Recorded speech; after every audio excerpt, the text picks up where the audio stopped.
Alright, so today's notes, Unit 2 evidence, we're going to be looking at the specific types of physical evidence. So, first let's talk about the value of physical evidence. Physical evidence is, we mentioned this before, when you compare it to testimonial evidence, there's a lot more probative value to be found in physical evidence. Unless it's contaminated, physical evidence is very reliable. It can definitely prove that a crime has been committed. You could have somebody that gives an eyewitness testimony, and then whatever we end up saying, whatever, let's say we find a piece of evidence that, maybe refutes their testimony, proves them wrong, okay? And it has the ability to do that. It has the ability to prove something. It can open up the door so that you find a new suspect and a victim connection. That's possible.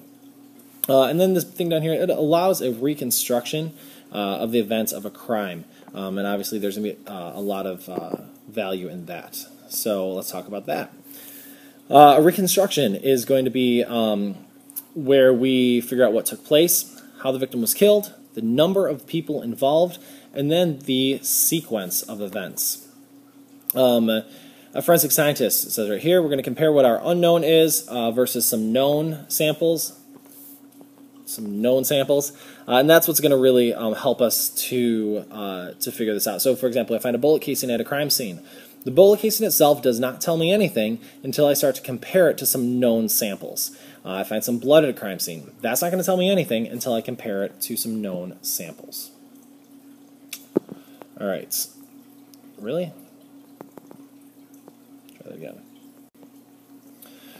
again. So there are five types of physical evidence we're going to look at: transient, pattern, conditional, transfer, and associative. So let's start with the transient evidence.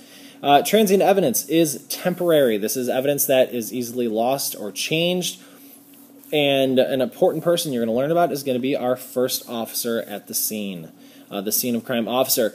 This is going to be really important when it comes down to taking notes and having really accurate recollections of the crime scene when the crime scene is first experienced. Things like a smell or something that is maybe really, really hot or really, really cold would be something that you'd want to pay attention to. So some examples of transient evidence. An odor, putrefaction, this is a yummy one. This is the smell of a decaying body. So certain odors, obviously smells can pass, they can dissipate. The temperature, so the one I always like to reference is the temperature of a car hood. You find a crime scene and the hood of a car is hot, and yet the suspect says that they've been home the entire time or something like that. Imprints and indentations.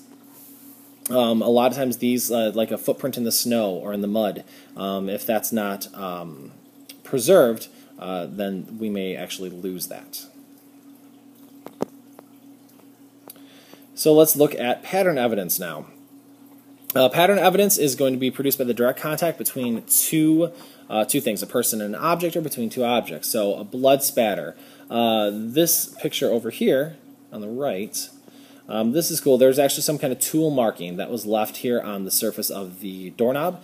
And so what they're doing is they're basically putting kind of like a plaster on it, and that's going to create a mold of that tool marking so that it can be preserved and then can be compared to a known sample, all right, something that they establish ahead of time. All right, so some examples of pattern evidence. Again, blood spatters, glass fractures, furniture, the position of furniture in a room, tire marks, skid marks, all of these things. Body position is a good one. A body is going to take a certain position when it comes in contact with something else. So a car hitting a body, depending on the speed or the angle, will result in the body ending up in a certain or particular position. Conditional evidence. Conditional evidence is going to be produced by a specific event or an action, and this really helps in crime scene reconstruction, and also a lot of times determining if a testimony is accurate. So let's say, for example, that we find muddy shoe prints inside a house, okay, but it hasn't rained. Yet we know that the sprinkler system has gone off the previous night, and it goes off at, let's say, 2 a.m., So you know that the house was accessed perhaps after 2 a.m. That would help explain the muddy shoe prints. Something like a drawbridge, okay, that can, that is a timed event, all right, and we can check the log and say, when was the drawbridge up and down, things like that. Some other examples of conditional evidence. Particular lighting conditions are going to be conditional at certain times of day. If you've ever driven down the highway during the early morning or evening hours when there's what's called a sunshine delay, that's when the sun is just at the right position to shine directly into your eyes and obscure every vehicle in front of you, so you have to drive a lot slower. So smoke, fire, location, vehicles, bodies, and then things about the scene of the crime. Open doors and windows, locked doors and windows. Over here, I like this one, rigor, liver, and algor mortis. These are different conditions of the body. We're actually going to do a whole little subunit on the body, and this is we're going to look at all those things. Each of them means something different about the condition of a body after death. All right, transfer evidence. This is produced by the contact between a person and an object or between two people. This is different than pattern evidence, okay? Pattern evidence and transfer evidence.